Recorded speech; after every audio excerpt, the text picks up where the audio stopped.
प्रीज the Lord. प्रभु यीशु मसीह के पवित्र और सामर्थी नाम में जय मसीह की। हालेलुया।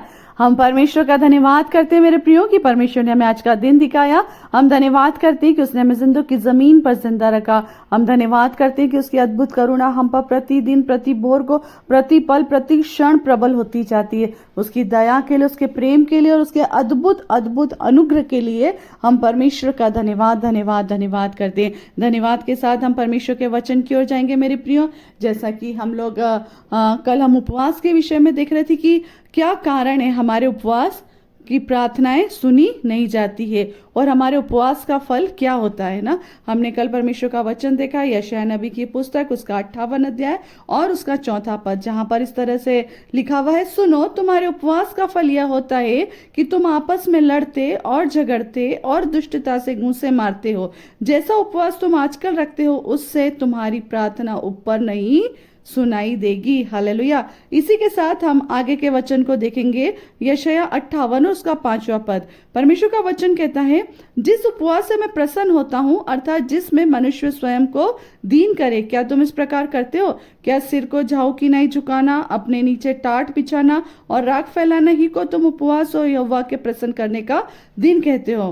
परमेश्वर का वचन मेरे प्रियो आज के समय में हमें बात को सिखाता है कि परमेश्वर हमारे किन उपवासों से प्रसन्न होता है। हमारा उपवास परमेश्वर के सम्मुख किस तरह से होना चाहिए। परमेश्वर का वचन मेरे प्रियो आज की सुबह आपको और मुझको एक बार फिर से अपने अनुग्रह के द्वारा इस्तेमाल करने के लिए और अपना जीवन अपने योग्य जैसा परमेश्वर चाहता है वैसा काम करने के लिए प्रभु आज हमको इस्तेमाल करना चाहता है। मेरे प्रियो, परमेश्वर का वचन कहता है कि हमारा उपवास अगर लड़ाई झगड़े करने का है, यदि हमारे उपवास में हम लोगों को गलत स्वभाव रखते हैं तो हमारा उपवास कभी भी प्रसन्न नहीं होगा। हमारा कभी भी उपवास क्या होगा? परमेश्वर को चाहने योग्य नहीं होगा। हम केवल अपनी इच्छाओं के लिए, अपने ही लाभ के लिए या अपने आप को दूसरों को दिखाने के लिए उपवास करते हैं। मगर प्रियो, परमेश्वर का वचन आज की सुबह आपसे और मुझसे एक बात कहना चाहता है कि हमारा उपवास जो है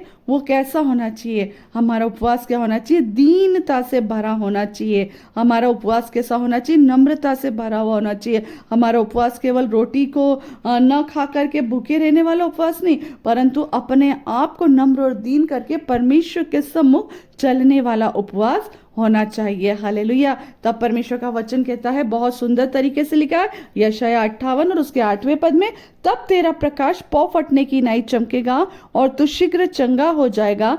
तेरा धर्म तेरे आगे आगे चलेगा, यहोवा का तेज तेरे पीछे रक्षा करता चलेगा। आमीन।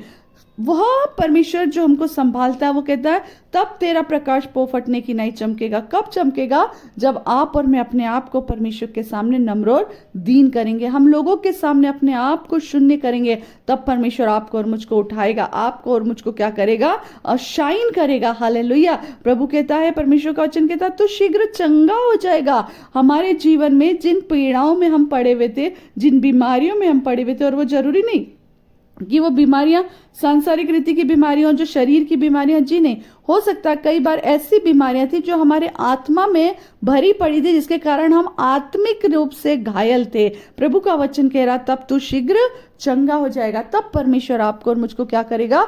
चंगा करेगा। हम आत्मिक रूप से स्वतंत्र हो जाएंगे। हम आत्मिक रूप से परमेश्वर की अनुग्रह में और उसके वचन की सामर्थ्य में बढ़ने पाएंगे। हालेलुया। परमेश्वर आपको और मुझको बहुत आशीषों के साथ आज की सुबह इन बातों को कहना चाहता है कि हमारे उपवास में हमें चंगाई को पाना बहुत जरूरी है। यदि हम उपवास रख रहे हैं, शरीर के हिसाब से हम भूखे रह रहे हैं, शरीर के हिसाब से हम उपवास रख रहे हैं, मगर हमारी आत्मा क्या है? अभी भी चंगी नहीं है। हमारी आत्मा अभी भी घायल है। हमारा मन अभी भी क्या है? घायल है। जब हम उपवास रखें तो परमेश्वर के सामने अपने आप को नम्र और दीन करें। अपने आप को इतना दीन कर लीजिए कि जैसे एक फलदार वृक्ष जो है वो अपने फलों के कारण लदा हुआ रहता है, और कोई भी आकर उस फल को क्या करता? हाथ बढ़ाकर तोड़ लेता है और उसे खा के तृप्त होता है। उसी तरह आपका और मेरा जीवन भी क्या होना चाहिए, फलदायी होना चाहिए, ताकि हम नम्रता और दीनता में, प्रेम में एक दूसरे से बढ़ कर के अपने आप को झुका लें और लोग उससे क्या हो, आशीष पाएं।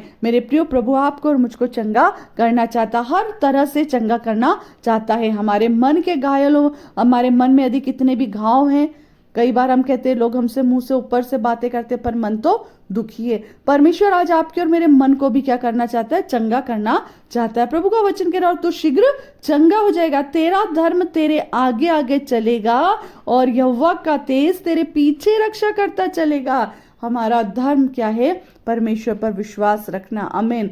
हमारा धर्म क्या है, परमेश्वर को स्मरण करना, परमेश्वर को हर समय क्या करना है, स्मरण करना, उसकी आराधना करना और उसको विश्वास में आगे लेकर के अपने चलना। मेरे प्रियो, जब अब्राहम ने विश्वास किया, उसके लिए धर्म गिना गया। हमारा विश्वास किस पर है, ये इस बात को हमें जानना बहुत जरूरी है। क्या हम जीवित परमेश्वर की संतान हैं? क्या हम जीवित परमेश्वर को पुकारते हैं? क्या हम जीवित परमेश्वर पर विश्वास रखते हैं? हमारा धर्म आगे आगे हमारी क्या करेगा, रक्षा करता चलेगा। और वचन कह रहा है, यहोवा का तेज तेरे पीछे रक्षा करता चलेगा। यहोवा का तेज, परम प्रधान सेनाओं के यहोवा, हालेलुया, स्वर्ग और पृथ्वी को बनाने वाले का तेज, जिसके प्रकाश में कोई भी चीजें छुप नहीं सकती और ठहर नहीं सकती है। यदि उसका प्रकाश, उसकी शाइन, उसकी लाइट हम पर पड़ती है तो हमारे अंदर से बुराई क्या हो जाती, खत्म हो जाती है। मेरे प्रियो, जब एक व्यक्ति अंधेरे में, मगर दूर से एक लाइट आती जाएगी और एक समय में वो प्रकाश उसके ऊपर आकर जब ठहर जाएगा तो उसके अंदर से यहाँ तक कि उसकी परछाई भी नहीं दिखेगी। अंधकार क्या हो जाएगा, खत्म हो जाएगा। जब परमेश्वर आपके और मेरे पीछे, हालेलुया, प्रभु का वचन क्या कह रहा है कि वह यहोवा का तेज तेरे पीछे रक्षा करते चलेगा। हमारे पीछे वो रक्षा करता चलेगा। क्यों? क्योंकि वो नहीं चाहता कि हम किसी भी गंदगी में पड़े रहें।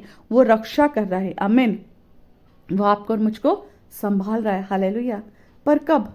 जब आप और मैं अपने आप को उसके लिए नम्र और दीन करेंगे, जब आप और मैं उसको क्या करेंगे, स्मरण करेंगे, जब आप और मैं उसको क्या करेंगे, पुकारेंगे। और वो कब करेंगे हम? जब हम उपवास में, क्या तभी हम करेंगे? नहीं मेरे प्रियो, हम जब भी, जहां भी, जैसी भी परिस्थितियों में और जहां से परमेश्वर को पुकारेंगे, जहां से हम उसको स्मरण करेंगे, जहां पर भी रह करके उसका विश्वास करेंगे, हालेलुया, परमेश्वर आपकी और मेरी प्रार्थनाओं को सुनेगा। मगर हमारा उपवास मनुष्य को दिखाने के लिए न हो। हमारे उपवास में हमारे मुंह पर कपटियों की नाई उदासी न छाई रहे। हमारे मुंह पर कपटियों की नाई, मन में कुछ और मुंह पर कुछ ऐसा ना रहे। हमारे जीवन में परमेश्वर का प्रेम दिखे। उपवास का मतलब ही मेरे प्रियो, अगर नहीं भी जानते थे तो इस बात को जान जाइए कि उपधन वास, अगर इसका संधि विच्छेद करेंगे, अपने स्थान से ऊंचा उठना और परमेश्वर के साथ वास करना। क्या अभी तक हम जिस जगह पर थे वहां से ऊंचे उठ गए हैं? क्या हम जिन गंदगी में थे, जिन अंधकार की परिस्थितियों में फंसे हुए थे, क्या हम वहां से उठ गए हैं? क्या हमने अपनी बुरी आदतों को छोड़ दिया है और परमेश्वर के साथ वास करने लगे हैं? क्या हमने उसके गुणों को स्वीकार कर लिया है? क्या हमने अपने आप को नम्र और दीन बना लिया? हालेलुया। आज परमेश्वर का वचन आपको और मुझको कहता है कि हमें अपने आप को क्या करना है, नम्र और दीन बनाना है। तब हमारा प्रकाश क्या कहता है, तब तेरा प्रकाश पो फटने की नाई चमकेगा। जिस तरह सुबह की पहला उजाला कितना खूबसूरत लगता है, ऐसा परमेश्वर आपका और मेरा उजाला कर देगा। आप और मैं उस उजाले से खुश होंगे। वो आंखों को चुभने वाला नहीं, परंतु आंखों को शांति देने वाला उजाला बन जाएंगे हम। आंखों को और हमारे शरीर में किसी चीज को लेकर के उससे चुभन हो या वो हमें तकलीफ दे, ऐसा उजाला नहीं देगा प्रभु, मगर वो उजाला देगा जिसके द्वारा आप और मैं दुनिया में, इस संसार में परमेश्वर के अनुग्रह में बढ़ते जाए और हमारे द्वारा दूसरों के जीवन में आशीष आए। ये उपवास परमेश्वर आपसे और मुझसे चाहता है मेरे प्रियो। सो अपने आप को नम्र और दीन करे, परमेश्वर के योग्य चाल चले और जैसा प्रभु चाहता है वैसा अपने आप को तैयार करें। परमेश्वर आप सबको बहुत आशीष दे। औरों तक वचन शेयर कीजिए ताकि हर एक के जीवन में इन वचनों की आशीष को पहुंचे और वे जाने कि हमें उपवास किस तरह से करना है। Praise the Lord. जय मसीह की। शालोम।